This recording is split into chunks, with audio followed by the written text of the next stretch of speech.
ndio William Ruto amesema hata kama nimeshinda kura, hata kama mimi ni ndio rais, mimi wache legacy ya kuunganisha Kenya. Ndio ameanza na kiongozi wa upinzani. Ikifika kura tutashindana, lakini sasa lazima ule mama wa Garissa na mzee wa Garissa apate bima ya afya ya bure, manyumba ya kisasa ya bure ya serikali, ili Wakenya wote, kabila zote, dini zote, eneo wanatoka wakuwe sawa. Na mimi ndaomba Kalonzo Musyoka, ukitaka kushindana na sisi, shindana na sisi 2027. Lakini wewe kuja tubadilishe Kenya.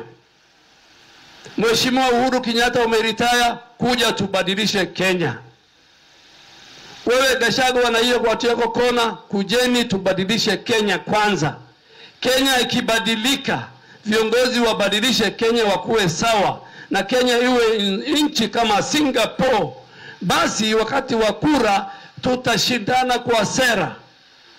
Lakini the biggest impediment to the development of the Republic of Kenya is leaders with ethnic political based parties and with their own selfish interests, me as one of them included.